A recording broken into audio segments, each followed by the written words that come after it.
Hi, my name is Sridhar Rangan. I'm the festival director of Kashi Pride Film Festival, which is having its online edition from August 15 to September 15. And today we are here to have a panel discussion, which is supported by Mariwala Health Initiative.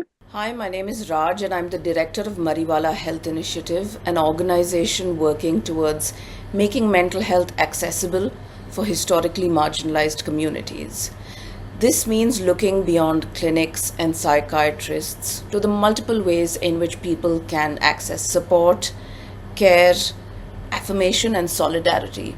And cinema is one such medium, which is why MHI is supporting the Kashish Online Film Festival as well as the panel you're about to watch. In particular, it's exciting because cinema can subversively challenge not just cis heteronormativity but also Brahmanical patriarchy, because queer trans communities have diversity beyond gender sexuality, and we all deserve affirmation. The panel discussion topic is emotional scars, conversations of stigma and mental health in LGBTQ lives. So, LGBTQ communities in India continue to grapple with high rates of depression, anxiety, and suicidal thoughts, driven by social stigma, exclusion, and the constant pressure to mask their true selves. For those living with HIV, these struggles are compounded by persistent prejudice and misinformation. Despite ongoing efforts towards awareness and inclusion, this panel brings together a diverse mix of queer voices, mental health experts, and grassroots organizations to reflect on how we can build mental health support that is inclusive, accessible, and rooted in community care. Through lived experiences and policy perspectives, we'll explore what it takes to challenge deep-rooted stigma, transform systems, and create environments where queer individuals, especially youth, can feel seen, supported, and empowered. And to moderate this beautiful panel, we have Monica Agarwal, who is a clinical psychologist, psychotherapist, and trainer with over a decade of experience in mental health, education, and community outreach. She has worked extensively with children, parents, educators, and organizations, conducting workshops on emotional well being, life skills, and social issues. Known for blending psychology with creative mediums, Monica brings a unique lens to conversations about storytelling, human behavior, and the emotional depth behind art and cinema. And Monica has been volunteering with Kashish for the last 3 years, and she's also moderated many Q&As already on this online platform. So thank you, Monica, for agreeing to moderate this panel. And over to you. Thank you so much for this wonderful introduction, Sridhar. Hello, everyone. I'm so glad to be here with all of you amazing panelists today. So, like Sridhar said, our panel is Emotional Scars, Conversations on Stigma and Mental Health in LGBTQ plus lives. And yes, I know it sounds serious, and it is, but I promise this conversation won't feel like therapy homework. We are here to have an honest, open conversation about the realities that people from the LGBTQ plus communities face, the struggles, but also the strength, support, and small changes that can make life better. And of course, we've got this fantastic panel, fantastic lineup of speakers with us today. Let me introduce them. So, first up, we have Vinnie Goller. Vinnie's pronouns are they and she. Vinny is what I would call a multitasker extraordinaire. Ops specialist, DEI speaker, certified campaigner, actor, model, content creator. I think they might actually have more job titles than I have outfits in my wardrobe. Vinny's journey, especially as a queer rights advocate from the Adivasi community, is one of remarkable resilience and hope. And through it all, their mission is simple: to spread happiness one day at a time. Next, we have Urmi Jadhav. Urmi's pronouns are she and her. Urmi is a force to be reckoned with, a transgender activist, community spokesperson, and someone who has changed the way people look at the Hijra and transgender communities in India. She's known for speaking her truth with eloquence and courage. And trust me, when Urmi speaks, people listen. She now leads as project director at Tweet Foundation's Garima Grah, but at her heart, her advocacy has always been about dignity, equality, and acceptance. And finally, we have Sagar Kadrekar. Sagar's pronouns are he and him. Sagar is a design educator, runway show director, and content creator whose work has been featured everywhere, from New York to London Fashion Week. He's won the Karmavir Chakra Award, been recognized among India's top 25 content creators, and even got a shout out on Sonam Kapoor's Instagram. Basically, he's living proof that breaking stereotypes can also land you on the best dressed list. So, with this amazing mix of voices and experiences on our panel, let's dive into our conversation. Now, before we talk about the deeper issues, I'd love to start on a personal note. Can each of you share one experience or moment in your life where you truly felt seen and accepted for who you are? एक self help group है अनाम प्रेम करके शायद सभी जानते होंगे maybe Shridhar sir Sagar sir जानते हैं self help group है जो किसी क्या बोलते हैं भगवान से जुड़ा हुआ नहीं है बट वो बहुत सारे लोगों के लिए काम करते हैं जैसे ब्लाइंड है हैंडीकैप्ड है म्यूट एंड बच्चे हैं फिर जो आर्मी की विडोज फीमेल्स है उनके लिए काम करते हैं वैसे ही वो ट्रांसजेंडर्स के लिए भी काम करते हैं सो हर साल महावीर जयंती के वक्त ये इवेंट रखते हैं स्पेशली ट्रांस हिजड़ा कम्युनिटीज के लिए जहाँ पर मोस्टली ऑल ओवर इंडिया के लोग जितने भी है लीडर्स या जो एक्टिविस्ट है या सेकंड लाइन लोग हैं उन लोग आकर वहां पर मिल सके उन्होंने एक कॉन्सेप्ट शुरू किया फैमिली मीट का so family meet is that कि वो अपने घर पर ट्रांस लोगों को बुलाते हैं and as a family member करके ही उनको ट्रीट करते हैं पिछले 12 साल से तकरीबन 12 से भी ज्यादा सालों से मैं उनके साथ जुड़ी हुई हूँ और अभी तक मेरी कम से कम 4 से 5 फैमिलीज बनी हुई है सो इट्स मैं मेरे कभी भी ब्लड रिलेशन में कहीं पर नहीं गई हूँ क्योंकि लोगों को नहीं अच्छा लगता है मैं हिजड़ा हूँ मैं ट्रांसजेंडर हूँ कई ऐसे मेरे कम्युनिटी के दोस्त भी हैं जो कभी मुझे घर पर नहीं लेके जाते क्योंकि उनको शर्म आती है मैं हिजड़ा हूँ या फिर वो घर पर क्या बोलेंगे राइट बट वो लोग ऐसे हैं जिनके घर पर मैं कभी भी जा सकती हूँ कोई बोलने की जरूरत नहीं है कोई कुछ करने की जरूरत नहीं है and they all are welcoming मतलब अभी इतना हम जुड़ गए हैं एक दूसरे के साथ कि अभी हम हमारे प्रॉब्लम्स हमारे फैमिली मैटर्स जो भी हमारे ऑफिशियल इश्यूज है वो भी हम डिस्कस करते हैं तो वो एक इंसिडेंस है वो एक चीज है जो मुझे लगता है कि वो अनकंडीशनल है बिकॉज अनाम प्रेम का ही मतलब है unconditional love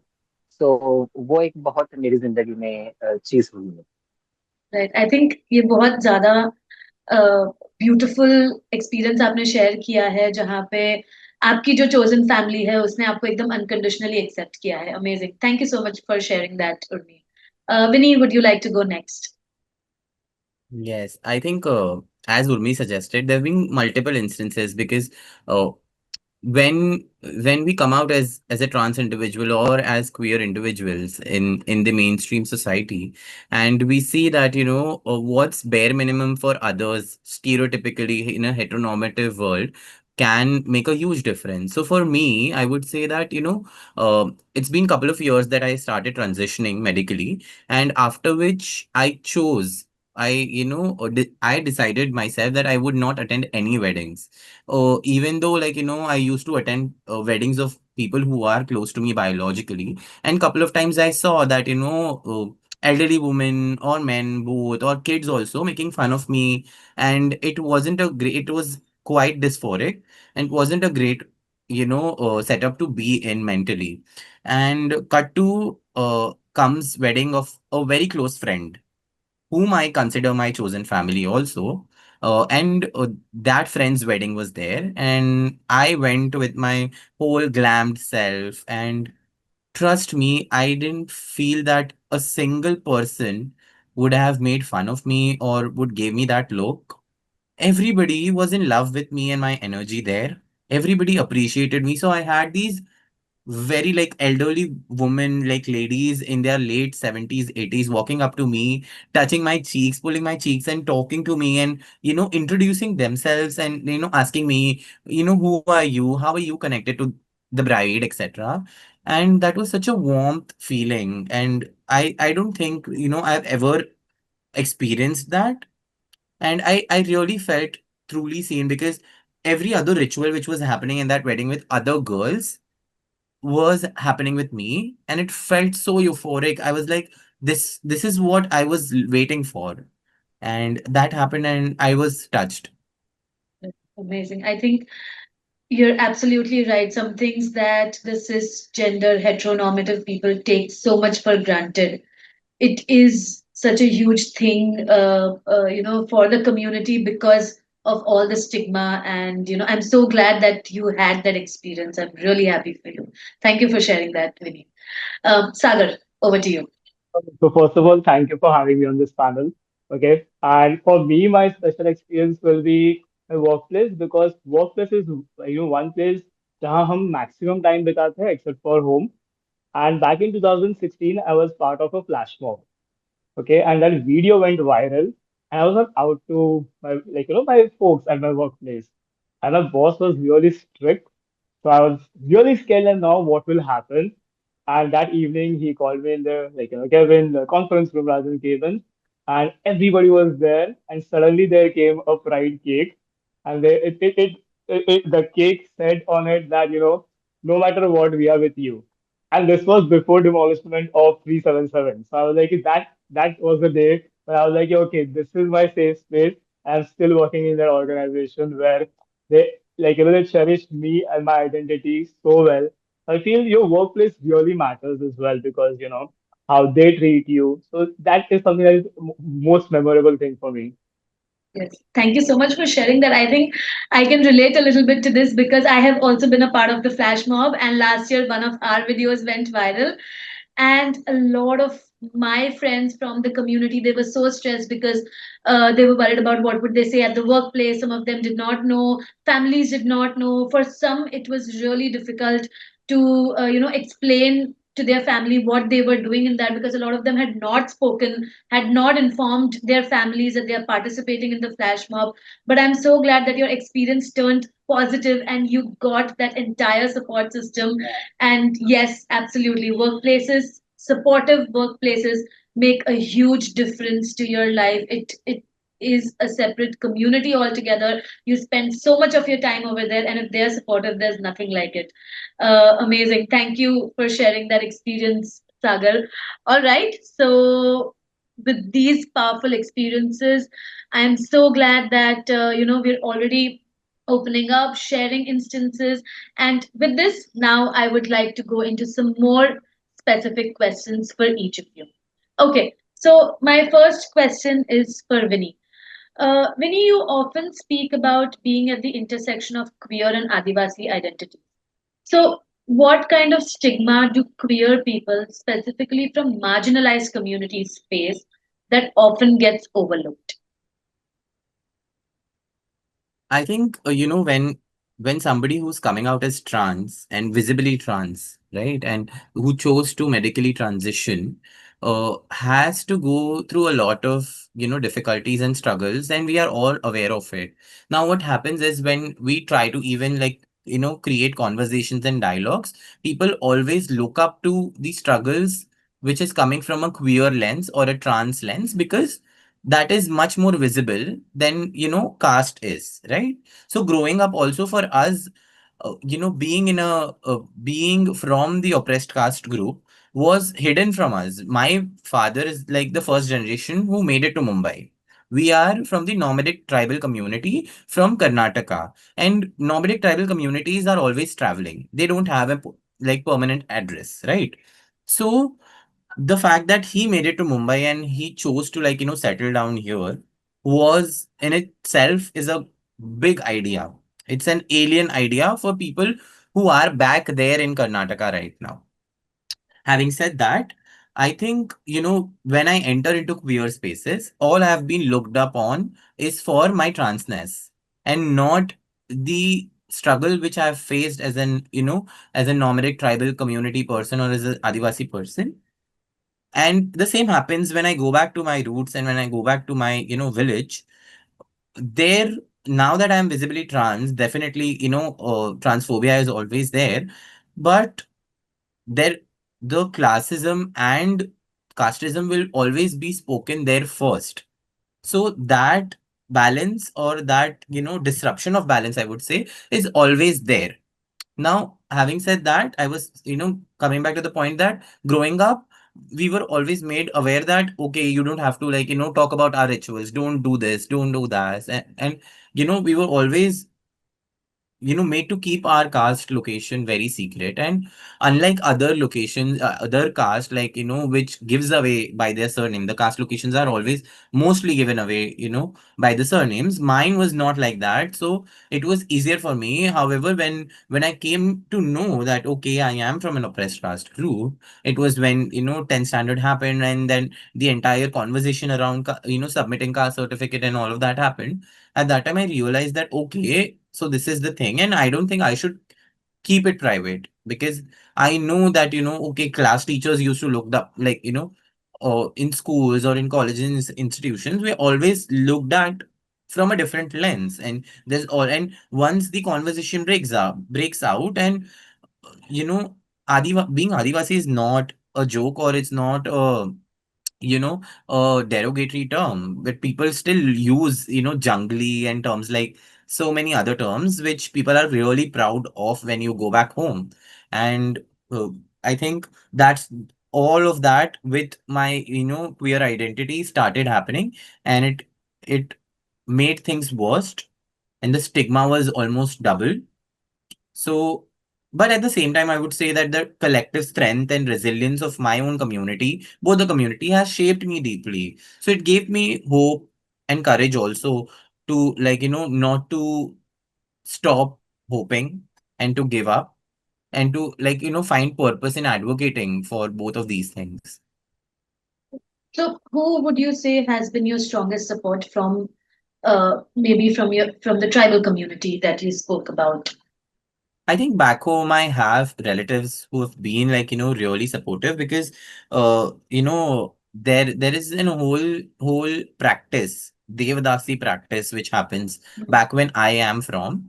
And Devdasi is the major chunk of Devdasis are Jogatis and Jogatas, who and which is almost like a sub part, or a sub, community within the Hijra community. It's the Hijra community is like a umbrella term, and then there are sub communities, and Jogati and Jogatas are, within that community. It falls under that community. So people have always been around transgender folks there. However, due to lack of vocabulary, I'll speak about it later also. But I think, words have so much power, Monica, and it can make or break somebody's whole life. And where I come from, people probably are not trans hijra persons, but there's so much, you know trans transness has so much to offer to you, right? It's not those brackets only. And I could see people expressing certain ways that, okay, they are definitely NB, but I can't go and tell them, right? They don't have the vocabulary, they don't know English, and they don't even know Hindi for that matter, right? And the lack of vocabulary also plays a vital role. So I think because they've seen, growing up, they've seen transgender folks coming home, performing rituals, etc. It was easier to have those conversations with people who are there back of me being trans, because they always look up to us as somebody who you should worship too. Right, Yeah. right. Okay, okay. I didn't know that the Hijra community is like that. That is an umbrella term, and then there's so much, nuances in under that term itself. You know, the Jogtas and the Jogtis that you spoke about. This is the first that I'm hearing, and it really fascinates me that something that we just use so in our layperson language and in our everyday language has so many more layers to it. And thank you so much for bringing that to the foreground, for talking about it. I think I'm sure for our audiences also, this must be something of a learning experience for them to understand that, it's not just that one word that we use. It has so much behind it. It has so much more to offer.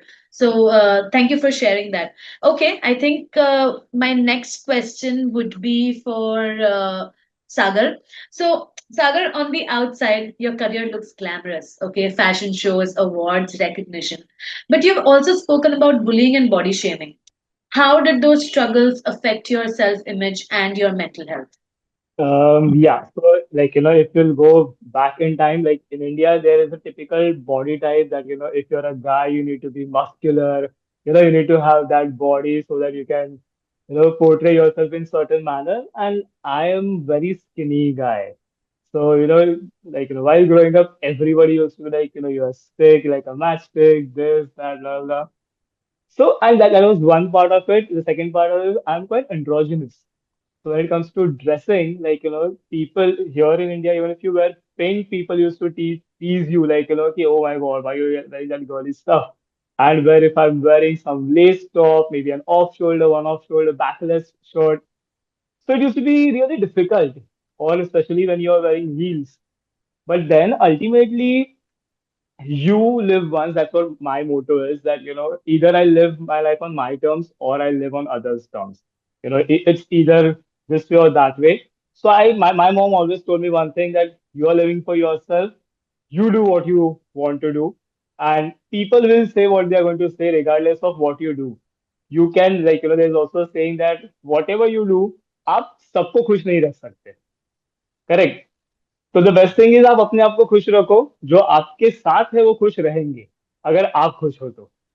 So I always believe the bullying part was always there, online, offline, because, like, the way Eve teasing is there, वैसे ही Adam teasing or, like, queer teasing is really an issue which we face in society. अगर हम कितना भी बोले कि progress हो रहा है, और India is a progressive country, but at the same time the bullying continues, and it continues to such level that sometimes, मतलब, I have also had, like, encounters of physical violence in public for that.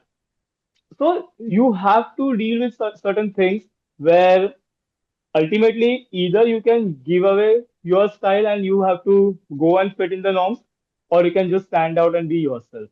So that is how I chose to avoid the bullying. That, okay, if you feel that you can suppress me, no, I can come back stronger with my identity. So the way confident you are, then the automatically bullying went down. So I have understood one thing, that bullies, they have one, like, criteria, or the one strategy, that किसी को इतना गिरा कि वो उठ ही नहीं पाएगा. But अगर आप उनके फर्स्ट दो प्रेशर में ही अगर आप उनको भी नॉकडाउन करने की कोशिश करोगे, तो वो आप पे हावी नहीं होगे.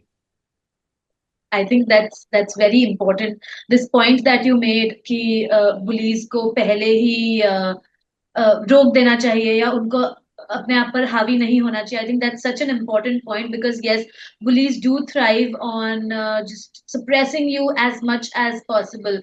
And I'm really glad that you had that conversation with your, you had this interaction with your mom where she told you that you live your life the way you want to, and you also were able to take that and decide that okay, YOLO, you only live once, and you're going to live it the way you want to do that. So I think that's wonderful.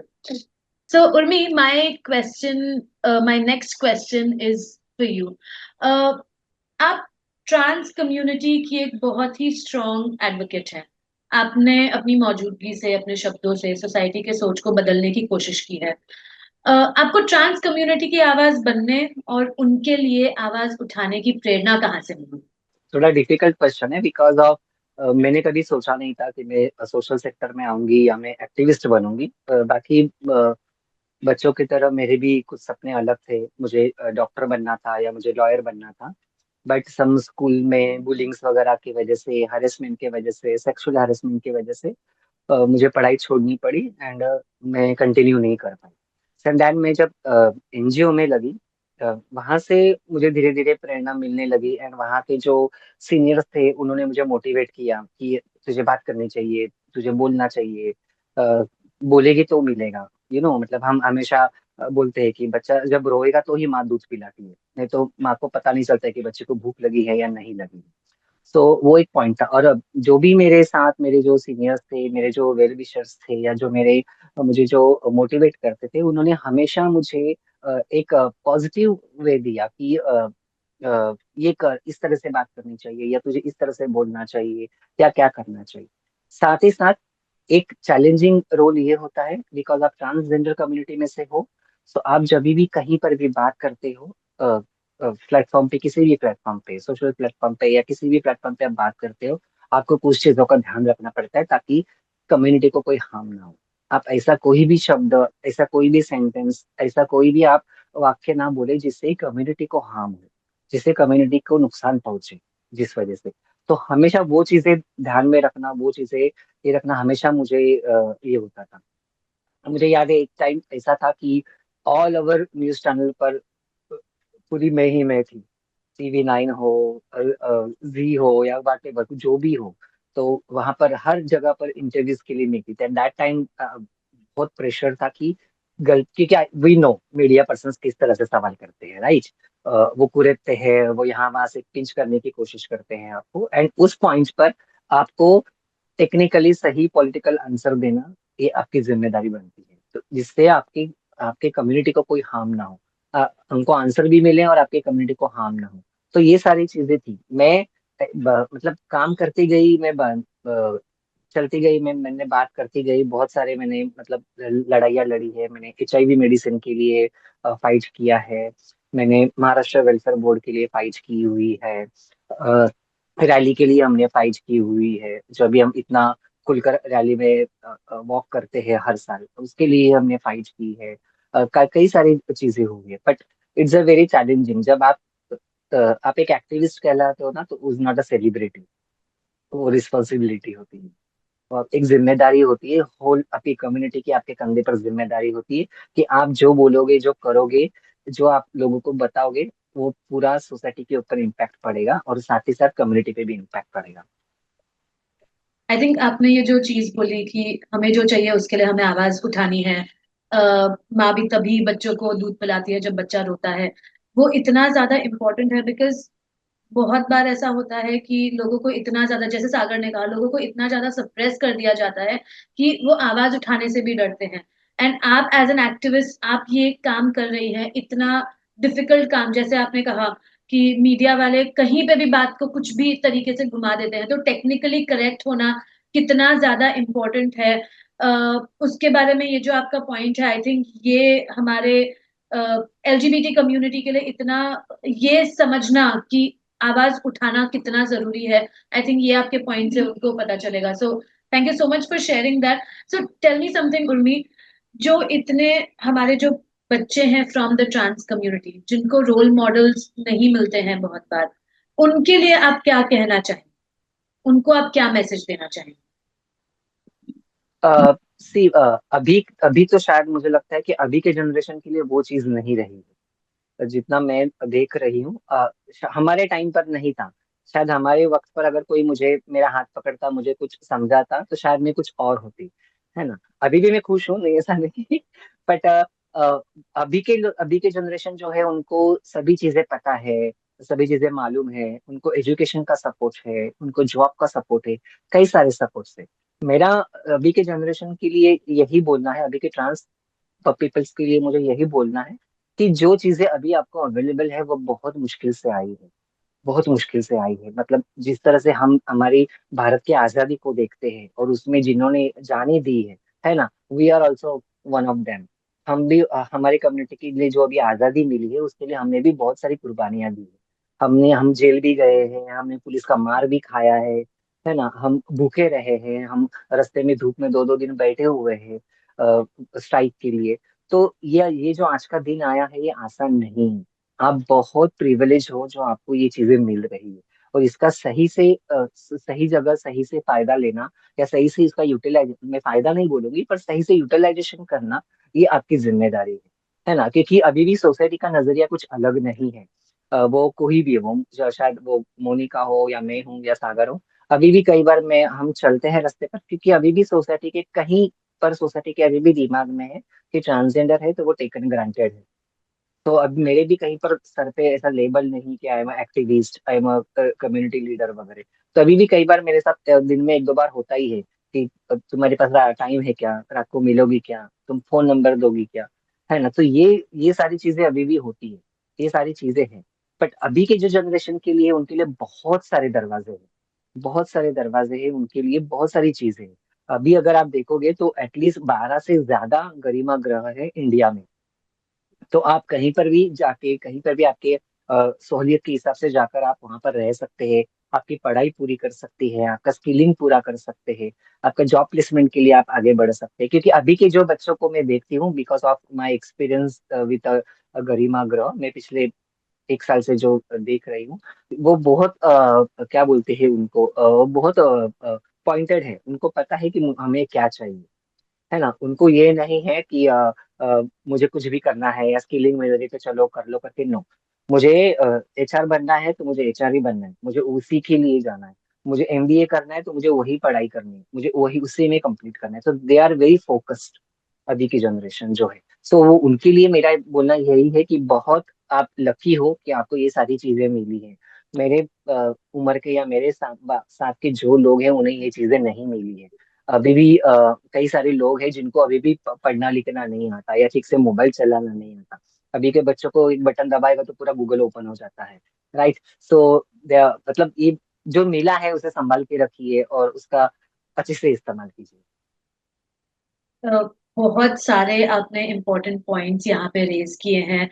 आप लोग के struggles के बारे में जो भी अ, आपने कहा अभी कि जब आप छोटे थे, जब आप स्ट्रगल कर रहे थे, तब कोई भी नहीं था हाथ पकड़ के ये बताने के लिए कि तुम ऐसा कर सकते हो, तुम ये कर सकते हो, जो कि आज की जनरेशन को यस काफी ज्यादा हद तक मिल रहा है। सो जो भी आपने स्ट्रगल्स किए हैं, आई एम श्योर जो अपकमिंग जनरेशन है वो बहुत ज्यादा प्रिविलेज्ड है, एंड वो ये समझती भी है कि वो जहां पे हैं उसके पीछे कितने लोगों के कितने सारे सैक्रिफाइसेस रहे हैं, and अभी भी वो सैक्रिफाइसेस जारी है, वो खत्म नहीं हुआ है, वो स्ट्रगल अभी भी चल रहा है।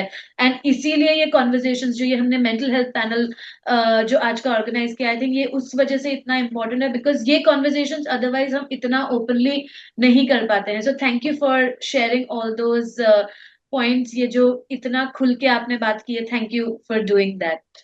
Okay, from that, I think I will move to Vinny. So, Vinny, a lot of times we talk about inclusion in workplaces, in communities, in society. According to you, what does true inclusion for queer people would actually look like? I think understanding the fact that even within the queer community, there are many layers. May it be, sex or sexual orientation, gender identity, socioeconomic backgrounds. I don't, because I work around a lot of corporate spaces, I understand and I see that, uh, at workplaces, people don't understand like, there are so many layers people come up with to at work. And inclusion can't just be a Pride Month and you putting on a rainbow, a logo or a pride flag in your organization and calling it off, right? It needs to show up in your policies. It needs to show up the way you are, creating space for individuals who are not only like, queer and privileged, but also for people who are coming from different walks of life. May it be a blue collar job also. Like when my organization is doing a sensitization workshop, I wanted to, reach to the end level also. When I'm talking top to bottom approach, I want it to flow into the bottom, not via, but also like, if I am taking trainings for senior managers, I also want to take up trainings for like the janitor staff. And I want to make sure I don't want a third party or the vendor to do that, because I'm sure that they will never do that. Right. It's just a tick mark activity for them. So such things are very important. I feel protection of and safeguard of queer individuals at workspace. It's important, and that happens when you understand what queer individuals are looking at, to feel belonged, to feel heard, and to feel seen, right? And gender neutral infrastructure, let's say, actual representation, right? Representation not only for the sake of showing the outer world or showing the market that you are inclusive enough, but also in the decision making process, in the policy making process, right? I think it's important because I don't see that often, and it's very very important for organizations to start giving passing on the mic. People often talk about passing on the mic, right? When it won't happen unless and until you leave that mic. I have seen people holding those mics strong enough and not, and then talking about passing on the mic, right? It also means like, training a lot of managers and colleagues and, to address everyday biases. And because when I walk up today into my organization, probably, I would definitely when I'm dressed up more femme, people would definitely, address me as ma'am, etc. But what if I'm not dressing up? What if I'm just done with, putting on tons of makeup and I just want to, like, walk in a pantsuit, which is typically known as a male clothing, right?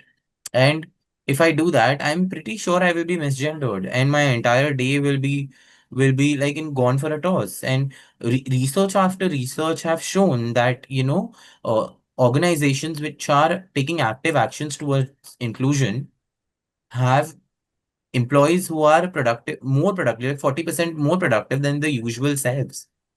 So it's all there. And for me, true inclusion means not only just having a seat at the table, but also having your voice respected and acted upon. I think what stood out from me for me was you talking about inclusion at all levels, even the blue collar jobs. So we even when I take sessions, it's majorly for the senior staff or the managerial clerk positions, but I have never done a session for the housekeeping staff, or I have never seen the housekeeping individuals be sensitized towards the community. So for them, it's just like, हाँ वहाँ पे कुछ तो हो रहा है. Whenever Exactly. we do that session, वहाँ पे कुछ तो हो रहा है. उनको क्या करना है? उनको बस सफाई करनी है, ग्लास ला के देना है, खाना पीना लाना है. That's it. But they're never made a part of that conversation. It's never done it at their, in a way that they would understand. So this I think is very very important for true inclusion, to include everyone top to bottom, even people from the housekeeping, the janitorial, the blue collar jobs. Somebody like, someone who comes and takes our garbage, the guy who comes and cleans, even someone like that needs to be aware of who the community is, what the community is, what do they do, how do they add to our society. So absolutely, thank you so much for sharing that. I think it's a wonderful perspective on what true inclusion actually looks like. Thank you for Yeah. doing that. Usually, I feel that when an organization talks about, conducting sensitization workshops, they always want that the leadership buy-in should always be there. In that process, they make leadership get trained first, and then they expect that those leaders will go on and take trainings, and those managers, and then those senior mid senior level people. But it will never Yes, flow on to the it bottom doesn't. level. Let me just tell you that, because I could see that happening, and I have seen that in my previous organization, in the current one also. So that never Yeah. happens. Yeah, actually, it doesn't ever happen. They don't have the time. I mean, for them, just attending the seminar is more than enough. They've done their part. They've got that tick. The compliance is done. That's it. There's nothing else that they would do to actually create inclusion. Absolutely. All right. Okay. So my next question is for Sagar. So Sagar, as someone from the creative industry, do you think fashion and art can play a role in changing how society views queer identities? I feel fashion and art can definitely play a role because it can help in sensitizing people, right? It can help in educating people. Like right now, even Bollywood for that matter, like there was a time that, because of Bollywood, the stereotype had, like, it went to a height, a very negative approach. Few years back in Bollywood, LGBT character was just shown as, like, an extra. It was not given that, like, respect as such, right? But right now, fashion as well as art, even Ranveer Singh for that matter, like, he actually helped gender fluidity, like, to reach masses. When he was promoting Bajirao Mastani, at every press conference, he was wearing skirt and a kurta or a lehenga and a kurta. So gender fluidity or, like, androgynous style, he made sure that it reaches to the masses. That's one part of it. Art definitely, as of now, we have so many art festival around Mumbai. It again helps for people to understand what queerness is. A, because most of the art installation, recently I went to Kala Ghoda and they had one installation which had, like, different horses, but in all, like, LGBTQIA plus flag colors. And that Wow. was so beautiful.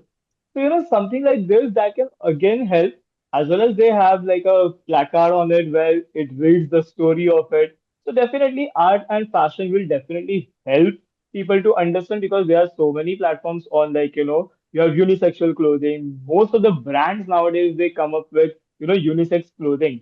So I feel definitely fashion and art will help to like people to understand about it. Maybe not 100%, but definitely 30 to 40% definitely yes. Okay. So, do you also think that in terms of mental health, having so many conversations now, the fashion industry, Bollywood now has been changing its narrative. The OTT platforms that are coming up, they are really talking about. There is some representation from the LGBT community. It is probably of a mainstream character in that show in the OTT platform. So, do you think that people's thought process, the mentality about the LGBT community is changing because of the representation in fashion, in art, in the mainstream media? Yes, I definitely feel this because my dad himself, like, saw various movies when I came out to him. So initially, when he actually saw, because he had exposure to Bollywood.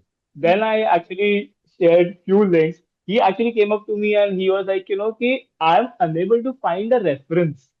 I want to accept you, but I'm not getting any this thing because one side I have a society pressure, but on other side, I don't know what is happening. And then post COVID, like OTT bloomed, and I mean, by God grace, and it worked in our favor. Like Badhai do, a cop. I mean, in Badhai do, you have a cop who is playing LGBT, like a character, a gay character, and it was like amazing. So I was like, I told my dad, this is where your reference is. In that he's portraying a character which is not like, he's quite normal. He has not shown, there is like, complete colorful shade to it or a negative shade to it. So I'm super glad that nowadays the queer characters are shown beautifully. They are shown powerful. They are working for various industries, which is a fact. Because generally people just think that, queer individuals, they are just partying and they are just having pride parade. No, we are doing wonderful in our, like, career path. That is something Yeah. you all need to celebrate us for as well. Correct? Yeah. So that is where I I feel think Bollywood, writing has improved a lot. I'm sorry. I think absolutely. writing has improved a lot in the industry. Absolutely, absolutely, Vinny. All right. I think yeah, that really makes a lot of sense. And Bollywood having such a huge impact on everything around, whatever happens in India. I think Bollywood has such a huge impact on that. So now this question is for all of you. Do you think that the mental health how is the mental health of the LGBT population, is it moving towards getting better, is it moving towards because there are so many people who are out and about, do you think it's easier for them to talk to somebody about any concerns that they may be facing? Because even now at this moment, growing up as a person from the community is difficult. Parental acceptance is difficult, even though the parents do come around towards the end, because there's so much more, like you said, there's so much more reference for parents to understand what the community is about. We still see a lot of people from the community struggling for acceptance. So do you think there has been any changes in terms of the acceptance of mental health concerns, in terms of acceptance of seeking counseling for mental health concerns, especially for the LGBT community? What would you like to say? Maybe, Sagar can just continue. See, I personally feel that mental health is really important, but most of us, we really lack of understanding when you need it. Hmm. We always think that this is just a phase, or people who you talk to, because if you talk to your friends, I mean, I've also been part of it. Like, there was a phase where I initially used to talk to my friends, but then I used to get one bias, like, vision of it. Correct. And then there came a point where I was completely blank. And that day I was just like, I am really claustrophobic as of now. Because I want a vision, I want an answer, but I'm unable to find it. And people who are around me, they are unable to understand my problem because they think, अच्छा ये तो छोटी बात है. Because mental health can be like, on a different parameters. For you, something can be very personal. For me, that can be ordinary thing. But when you actually go and seek a professional, that person understand you like, in a very volume and depth. because then that person understands the key of it, that this is, the thing is, and they get the answers from you only. So I feel seeking a professional, also seeking the right professional is important, because online we have also seen most of the, mental counselors or mental health servers, they are also like, "Ki, no, this is a problem. You need to change yourself." Right. So right Yeah. person is also very important. Like, who is educated? Like, let's Hmm. say I'm from the community, and if I want to seek a help, but if that person is homophobic, then how do I deal with it? Because I have a friend, like, I'll not name the friend, of course, but then he went to a counselor with his parents, and the counselor suggested his parents to, make sure that you take this boy to mental asylum. He was taken to a place where he was given shocks. So that is something really important. Like, that is really sad and, scary situation as well. That if you are going to a place where you are going to find solution for your mental peace, but it is turning to a different trauma as well. So, right information is also really important when you're sitting on, mental counselor thing, or if you're a counselor, if you're a psychologist, you need to you need to have a neutral approach towards your client as well. Right? So this Yeah. is where I feel that mental health is really important, but right direction is also important. Right. Hmm. I think first of all, apologies from all the mental health professionals. As a mental health therapist myself, I can completely relate to what you are saying.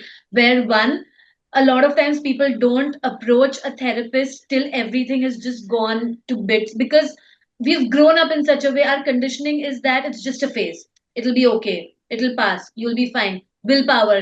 Just सोचो कि तुम कर सकते हो और तुम कर लोगे.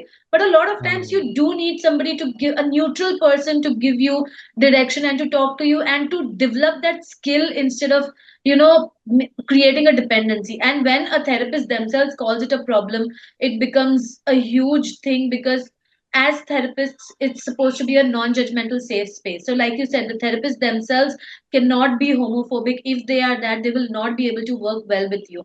And I have heard so much about conversion therapy. A lot of parents go for that, where they're just taking their children who they find out is from the LGBT community, and telling the mental health professional ki isko theek kar do. Statements like these, I think, create such a huge, it adds to the trauma that you are already going through. So the right therapist is so important. Seeking help at the right time absolutely is so important. Thank you so much for sharing that, Sagar. Vinny, would you like to add to this?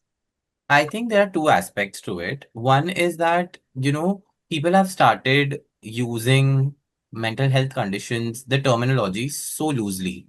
I think people need to understand that also. Like, nowadays you go out on the internet or in general also, even in the slightest of inconvenience, people say, "Oh, I'm feeling so depressed. I feel so anxious right now."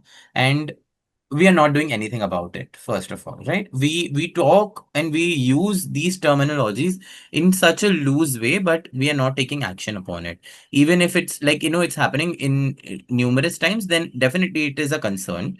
Having said that, uh, what media or what representation or such good representation did to us was the fact that now people have that confidence, which probably me or probably Urmi didn't have back then, to put ourselves out there in the eyes of public domain, right? To be judged or to put ourselves on that pedestal in layman's term, right? And when that now that it happens, people often, like, definitely you have to be in a space to take both hate and love, right?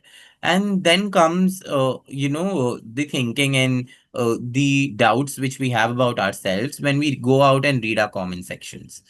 And then people often, like, I often see within the community, and mental health is a big concern, but what are we doing? We're doing nothing about it. And there aren't many conversations that happens. Even if those are happening, those happen in a setup where people don't seems to be, like, fitting in, right? And rightly mentioned by Sagar, there are numerous quacks, but you know the Indian Society of Psychiatrists have already given the verdict that okay, it's not a disease.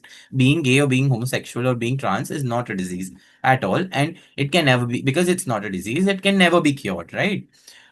But still, we find quacks around. And we see people who are, using conversion therapy. I remember when I was a part of YARIA at that time, uh, I think a year ago or 2 years ago, they had this entire campaign called Queer Against Quacks. So what they used to do is they used to visit and tell them that, okay, we are queer, and then they used to document it. If they are saying that they are suggesting conversion therapy, then they will report them. It was such a cool idea, and I feel it I don't know, I mean, I need to reach out to Dhruv or any other core members right now to make that happen. But this idea is such a great one to just burst these quacks, right?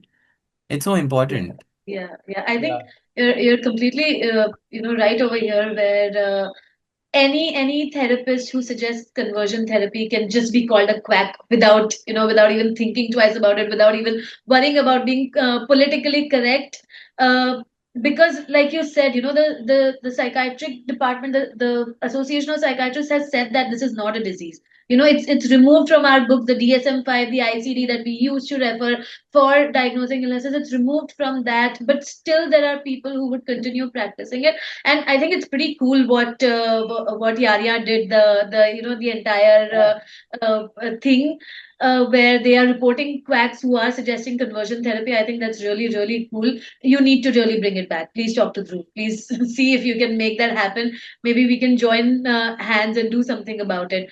So, uh, you know, mental health for a lot of individuals, reaching out at the right time, like you said, reaching out to the correct person, somebody who's not a quack, somebody who would actually talk to you about what your concerns are, is so important. Urmi, क्या आप इसमें कुछ add करना चाहेंगी mental health के ऊपर? आपको क्या लगता है आजकल आपके हिसाब से सोसाइटी में लोगों के मेंटल हेल्थ के लिए, स्पेशली कम्युनिटी मेंबर्स के मेंटल हेल्थ के लिए क्या काम किया जा रहा है? क्या आपको लगता है कि वो काउंसलिंग के लिए ज्यादा ओपन है? क्या वो जाते हैं मेंटल हेल्थ एक्सपर्ट्स के पास? क्या एक्सपीरियंसेस रहे हैं उनके इसमें? क्या एक तो सबसे बड़ी बात है कि ये बहुत लार्ज इशू है, राइट, और बहुत राइट, सेंसिटिव इशू भी है। बिकॉज अगर मैं मोनिका को रेफर करती हूँ कि मोनिका आप मेंटल हेल्थ काउंसलिंग के लिए आओ, पता नहीं मोनिका उस वे को किस तरह से लेती है, right. So as a community person भी अगर मैं सागर को बोलती हूँ या विनी को बोलती हूँ कि नो समथिंग इज हैपनिंग, आपको जाना चाहिए, किसी से काउंसलर से बात कर लीजिए, कैन दे गो, है राइट, ना। वो एक सबसे बड़ा इशू है, क्योंकि हमें ये होता है ना कि मतलब एकदम बहुत नेटिव लैंग्वेज है ना, तू कौन आई मुझे बताने वाली, क्या। सो ये सारी चीजें होती है और ये बहुत बड़ा है। एंड सबसे दो तीन चीजें, एक तो ये है कि एक तो कम्युनिटी है, कम्युनिटी के खुद के पहले बहुत सारे इश्यूज है, एंड सरवाइव करने के बहुत सारे इश्यूज है, राइट। उनके जॉब को लेकर इश्यूज है, उनके रिलेशनशिप्स को लेकर इश्यूज है, उनको फैमिली को लेकर इश्यूज है, खुद के एक्सेप्टेंस को लेकर इश्यूज है, राइट। और स्टिग्मा डिस्क्रिमिनेशन तो है ही, वो तो पैदा होते से ही शुरू हो जाता है। सो ये सारी चीजें हैं, और कम्युनिटी जाती है, पर उतने तादाद में या उतने नंबर्स में नहीं जा रही है जितना जाना चाहिए। एंड कहीं पर भी मुझे लगता है अभी तक भी कहीं पर भी फ्री कम्युनिटी के लिए कोई भी फ्री काउंसलर नहीं है, है ना। अभी ये एक पेशा बन गया, इज अ बिजनेस, राइट। सो क्या मैं अगर भीख मांगती हूँ, मैं सेक्स वर्क करती हूँ, है ना, मैं महीने का दिन का मैं 800 रुपया या 1000 रुपया कमाती हूँ, तो मैं 3000 रुपया एक सेशन के लिए कहाँ से दूंगी, है ना। मैं एक HIV पॉजिटिव हूँ, मैं वो कैसे बताऊं? क्या वो सुनेगा इंसान? क्या वो उतना सेंसिटिव है? उसको समझेगा कि वो ऑलरेडी अजम्पशन में रहेगा, हाँ ये गंदा काम करती है इसलिए इसको HIV हुआ है, राइट। सो ये सारी चीजें कम्युनिटी में हमने देखी है। तो कम्युनिटी में बहुत सारे जो लोग हैं जो हिजड़ा कल्चर से जुड़े हुए हैं, जो अभी भी सरवाइव करने के लिए ये सारे तरीके अपनाते हैं, वो अभी भी काउंसलिंग के लिए जाने को कतराते हैं। आई कई बार थिंक होता है कि मुझे काउंसलर बनना पड़ता है, या सो कई बार मुझे छोटा मोटा काउंसलर बनना पड़ता है, मुझे कुछ चीजें उनको थोड़ा सा फैक्ट चीजें बतानी पड़ती है या कुछ एग्जांपल्स देकर बताना पड़ता है इस तरीके से। बट अभी भी जो सरवाइव करने के जो तरीके हैं पिछड़ा कम्युनिटीज के, उस पिछड़ा कम्युनिटीज में से लोग लोग अभी भी जानने को तैयार नहीं है, क्योंकि अभी भी लोगों के दिल में वो डर है या फिर वो एक कॉन्फिडेंस नहीं है कि मैं वहां जाऊंगी तो मेरा कुछ होगा क्या। अगर मैं उर्मी है, मैं धंधा करती हूँ, मैं मोनिका के पास आती हूँ, तो क्या मोनिका सेंसिटिव है उतना मेरी चीजों को लेकर, मेरे इश्यूज को लेकर? अगर मैं बोलती हूँ कि नहीं कॉन्डम फट गया तो मुझे डर लग रहा है, तो क्या मोनिका इस चीज को अंडरस्टैंड कर पाएगी, कर Right. सकेगी? अगर मैं बोलती हूँ मैं HIV पॉजिटिव हूँ, मुझे नहीं होता है, मैं रात भर धंधा करती हूँ, सुबह मुझे दवाई लेने के लिए नहीं होता है, वो डॉक्टर मुझे चिल्लाता है, वो नर्स मुझे चिल्लाती है, वो आया बाई मुझे चिल्लाती है, वो बोलती है ये टाइम है क्या आने का, वो टाइम है क्या आने का, तो फिर मैं क्यों खाऊं दवाई? It's happens, it's a reality. ये Right. होता है, इट्स हैपेंस। और इसके वजह से कई सारे लोगों का मेंटल स्ट्रेस बढ़ जाता है, लोग मेडिसिन लेना बंद करते हैं, लोग मरते हैं। Hmm. तो ये मेंटल हेल्थ का जो ये सारा चीजें है, ये यहाँ तक जाती है। फैमिली में भी हम बात करते हैं कि अभी भी मुझे पता नहीं कि I don't know so called straight community कितना जाती है मेंटल हेल्थ के लिए। हाँ, मुझे वो अभी अभी पता नहीं है, because I am not straight. Can I add something to so it, Monica? सो या 2 मिनट। Just तो ये सारी चीजें हैं, और इनको एक्चुअली और मेंटल हेल्थ को लेकर कोई रिसर्च नहीं है, कोई डेटा नहीं है, कोई भी ऐसी हमारे पास संशोधन नहीं है जहाँ पे हमको पता चले कि कम्युनिटी इतना लोगों के पास गई है या जा रही है या सर्विसेज ले रही है ना। अभी भी लोग इतना एक सेशन का इतना 3,000 4,000 5,000 लेते हैं, फोन काउंसलिंग का भी इतना लेते हैं। एंड वो फोन काउंसलिंग में भी वो मुझे पता नहीं है। मैं अगर फेस टू फेस जाती हूँ तो मैं बोल सकती हूँ चलो ओनली मोनिका एंड हम दोनों साथ में बैठे हैं करके। बट फोन काउंसलिंग में मेरे बाजू में कितने लोग होंगे, मोनिका के बाजू में कितने लोग होंगे, और मैं पूरी अपनी कहानी उसको बता रही हूँ, वो कितना कॉन्फिडेंशियलिटी है चीजें, वो कितनी गोपनीयता रहेगी, वो उसका कोई भी गारंटी नहीं। yeah. Sorry, Vinny, just let me just respond to her for a little bit. I think Urmi दो चीजें जो आपने बहुत important बोली है, दो से ज्यादा बोली है, बट दो चीजें जिनके बारे में मैं पॉइंट आउट करना चाहूंगी। एक तो जो आपने कहा कि अ, बहुत सारे कम्युनिटी के लोग 800 1,000 रुपए कमा रहे हैं, कैसे देंगे वो 3,000 रुपए 4,000 रुपए सेशन के लिए। तो ये जो एक थेरेपिस्ट के चार्जेस है, ये एक बहुत बड़ा ऑब्स्टिकल हो जाता है सभी के लिए जब वो मेंटल हेल्थ थेरेपी एक्सेस करना चाहते हैं।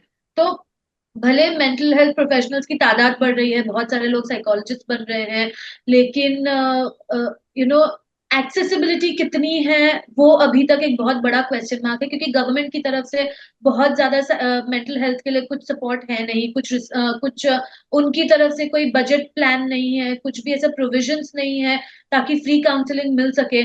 और दूसरा ये कि हमारा खुद का एक्सेप्टेंस कितना है, क्योंकि डर इतना ज्यादा है। जैसा आपने कहा कि फोन काउंसलिंग में क्या कॉन्फिडेंशियलिटी है हमको नहीं पता। अभी ये सारी चीजें हम बहुत ज्यादा ग्रांटेड ले लेते हैं। मैं एज मेंटल हेल्थ थेरेपिस्ट बात कर रही हूँ यहाँ पे, जहाँ पे हम कितना ग्रांटेड लेते हैं कि कॉन्फिडेंशियलिटी तो है, हम तो प्रोवाइड कर रहे हैं, बट हम ये नहीं समझते कि जो सामने बैठा है उसकी एंजाइटी क्या, हमने उसकी एंजाइटी के बारे में बात की है, क्या हमने उनको थोड़ा सा आश्वासन देने की कोशिश की है कि हम आपके लिए सबसे बेस्ट थेरेपी, सबसे बेस्ट हेल्प आपको करना चाहते हैं। तो ये सब तो हम कभी सोचते ही नहीं है। तो आपका जो ये एक पॉइंट है कि लोग खुद डरते हैं थेरेपिस्ट के पास जाने के लिए कि उनका रिएक्शन कैसे होगा, तो इस बारे में कॉन्वर्जेशन, इस बारे में रिसर्च, इस बारे में गवर्नमेंट की तरफ से प्रोविजंस बहुत ज्यादा जरूरी है। सो thank you for bringing that out, I think that was very very important. And phone counselling में कैसा है कि फोन काउंसलिंग में हमें पता नहीं है सामने वाले बंदे के बॉडी लैंग्वेज क्या है, उसके एक्सप्रेशंस क्या है, वो उसको डर लग रहा है या वो हिचकिचाट रहा है या वो अनकंफर्टेबल है। अगर फेस टू फेस होता है तो हम बॉडी लैंग्वेज से हम आइडेंटिफाई करते हैं कि वो सुटेबल नहीं है या कंफर्टेबल नहीं है बात करने को, तो हम कुछ अलग तरीके से उसको उस पॉइंट पर ला सकते हैं। बट फोन काउंसलिंग में ये सारी चीजें बहुत डिफिकल्ट है। एंड पता नहीं शायद से वो फोन चालू रखे वो कहीं और चला गया, आपकी बात सुन ही नहीं रहा है सामने वाला बंदा, राइट, यू नो। राइट, तो वो सारी चीजें भी है। Absolutely. Vini, you wanted to say something. Yeah, I was saying that the fact that mental health practice, the practice or counseling in itself has been sold as an elite idea. Like, I don't know why, but it has been sold as an elite idea in the public domain, due to which I I don't see, like, a lot of these rural areas or villages having a concept called mental health. Uh, Even though they might be at some point have, face depression, or probably might have, like, because I know my mom for the longest of years used to feel anxious. Now I know that, there's a term called anxious, but she always used to tell घबराहट होता है. While Right. sleeping, she used to feel घबराहट होता है. Mm. And then she got like her pills, and then now she's better. But we never knew that it's called anxiety, right? And there might be so many people, not only queer, but heterosexual and straight cis people also, like, who must be facing mental health issues, but don't have the agency to avail services, right? And I don't remember the website, but I did come across a website which had a list of mental health practitioners who provide services for free. So I would, whoever's listening to us, and whoever's in need, please go online. I mean, I know that too much of information is also harmful, and due to which we don't end up, reaching to the doorstep of mental health practitioners. But I would still say, like, give them a benefit of doubt and ask for help, because that will be a huge step towards working on yourself, right? And I remember, like, I came out during COVID to myself, and at that time, feeling of loneliness, because of hormones, feeling of loneliness increased, suicidal thoughts increased, and our community has the highest rate of suicide, by the way. So we all know that, right? So I think taking this decision to opt for therapy, I don't know why, but there's so much of shame and burden associated to it. And I think we should start giving equal importance as we give it to our personal health, to mental health as well. Right. Right. Yeah, I think also the onus also lies on therapists to ensure that people feel safe coming to them. It should Of not course. just be the client's struggle that they have to first get over the anxiety of going to therapy and then keep worrying about what the therapist is thinking about them. So I think the onus lies on the mental health, mental professionals community, where we ensure that everybody who comes to us feel that they are safe. And also, like you said, it has become something for the elite. So I understand that everybody has bills to pay, but also this mental health as an entire term itself is so important that even if there's some part of your day that you give to working with people who cannot afford your fees, there's some, maybe one session per week, two sessions per Yeah. week, where you can just work with people pro bono. I think Yes. that would make a huge impact on making it more accessible for the community. So I think, yeah, that really would make a difference. I think we've spoken about a lot of important points. One last question to all of you. And again, this is something that probably would give, hopefully, it would be a little bit of discussion of ideas. But what do you think would uh, like mental health support that truly understands queer lives, how do you think that would look for the community? Anybody can take that, any of you all who would like to answer this question. How would a mental health support system for the queer community look like, according to you? Can I take it? Yeah, yeah, sure. Yeah, so I think the fact that as queer individuals, uh, loneliness is something that, I think it sparks a lot of other mental health issues in an individual. Having said that, uh, there are so many other issues which one face, right? Right from finding housing to jobs to companionship, etc., right? Which contributes to a person's mental health in general. May it be, how you're putting out yourself out on the internet, and maybe your workspace, your personal family, your biological family, or your chosen family, etc.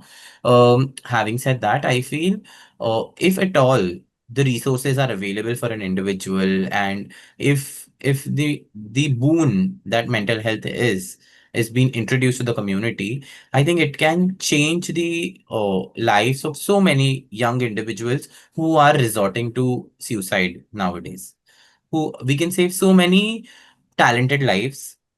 And our community is full of talents, and I've seen the most talented people losing life, maybe because they were having mental health issues. So I feel it will be a great day to see that happening, that when everybody is accepting that okay, they need therapy, and there is no shame associated to it. So if we overcome our shame associated to it, and when this happens, I think it will be a beautiful day. Absolutely, yeah. Thank you for sharing that. Sagar, would you like to? Yeah. So I feel that like in community you should balance your thing. Like how you balance your diet, like water and food together. Similarly, you should balance your mental health as well. Like not necessarily every negative comment that you like get on your ears, you take it to your heart. Sometimes it is always कि यहाँ से सुनो यहाँ से निकाल दो. That therapy works. I mean, for me it works wonders, because not everyone here is your own person or your close circle. What your close circle says about you, definitely that you can take to your heart, because that these are the people who are your cheerleaders.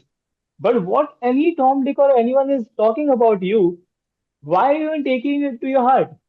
Correct. So अगर आप वहां से ही balance शुरू कर लोगे, तो that is also a step towards your mental wellbeing. Because not necessary every time you will go and approach a therapist. जैसे Hmm. Vini ने थोड़ी देर पहले बोला था कि nowadays everybody thinks that they are under depression. अगर आपका एक हफ्ता भी बुरा जा रहा है, देन वी आर लाइक कि नो यार, I am really depressed. You take a break, you take a one day of, you go to nature and just come back, you will be fresh, right? So abhi aisa hai ki because of like social anxiety, everybody feels that everybody else's life is perfect. किसी की भी life perfect नहीं है. मतलब social media पे जो suppose भी कर रहे हैं, because they are just True. Posting the happy side. Correct. बहुत बार ऐसे होता है कि यार सामने वाले की लाइफ कितनी अच्छी है, मेरी क्यों नहीं है. So rather than focusing on that aspect, focus अगर आपके पास वो 1% भी है ना, you that's all 1% of hope that you have. Correct. अभी वो हमेशा ऐसे होता है कि दिन के बाद रात है, रात के बाद फिर से सुबह आने वाली है.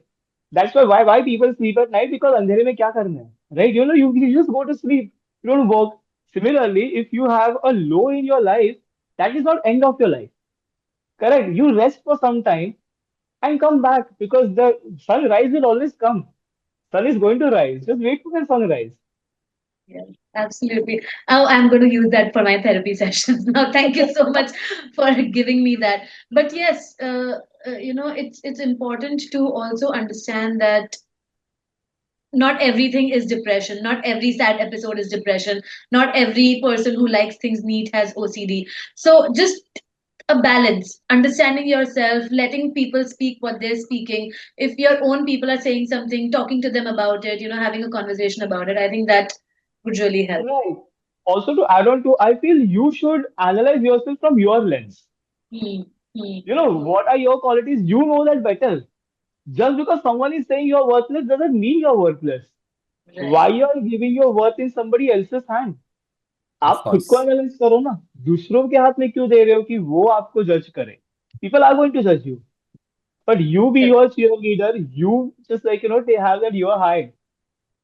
Yeah, absolutely. I think that makes a lot of sense what Vinny and Sagar y'all have shared. Urmi, क्या आप कुछ कहना चाहेंगी? मेंटल हेल्थ आपको क्या लगता है कि एक mental health support system community के लिए कैसा दिखेगा या कैसा होना चाहिए?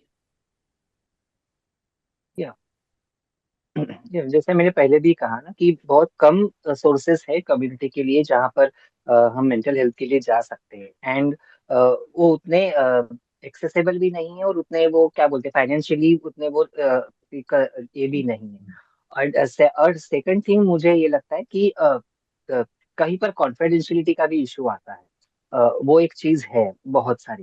बिकॉज मैंने वो बहुत कम्युनिटी में देखी, जैसे विनी कह रही थी सुसाइड्स को लेकर वगैरह. सो मैंने वो बहुत बार देखा है कम्युनिटी में कि हम हमारे बीच में कॉन्फिडेंशियलिटी रहती नहीं है।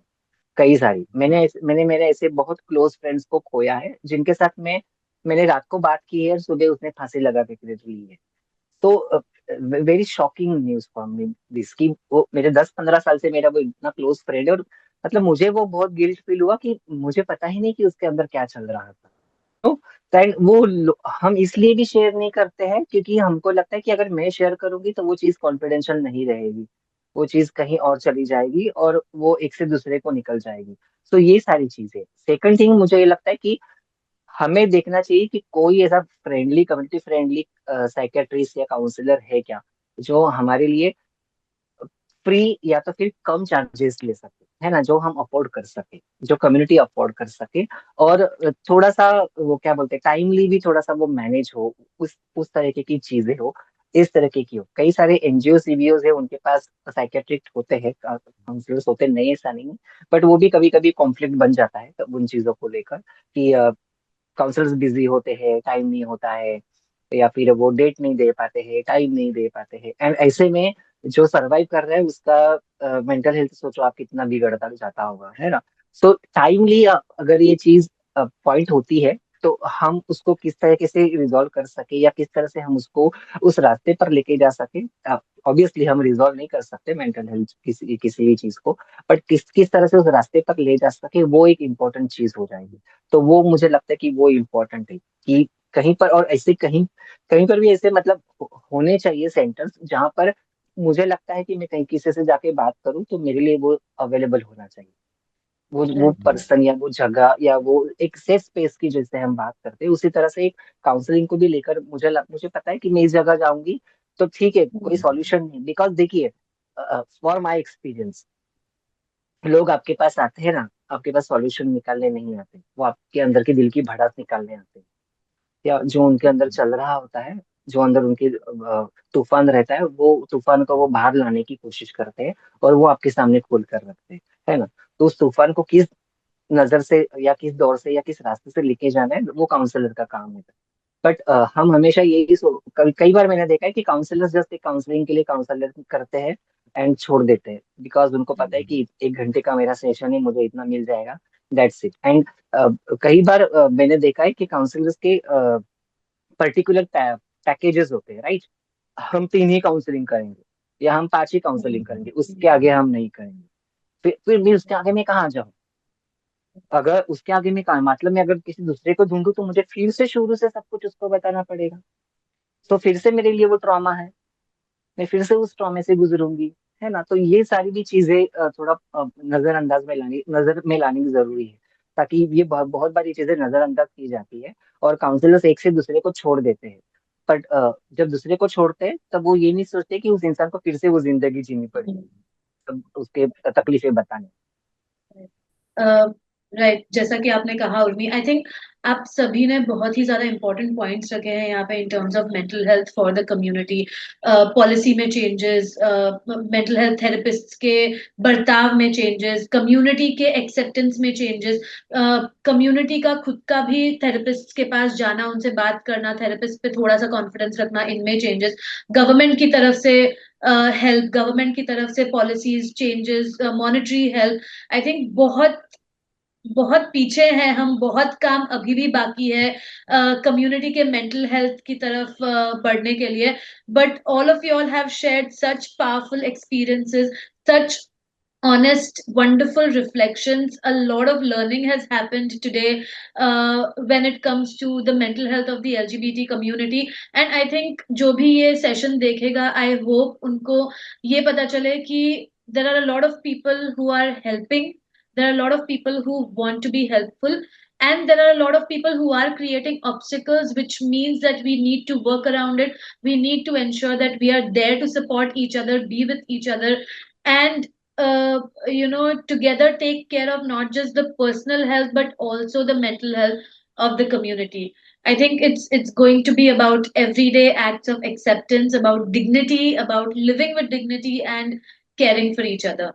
So with this, I think, I hope there comes a time where every queer person, every person from the community feels seen and feels supported.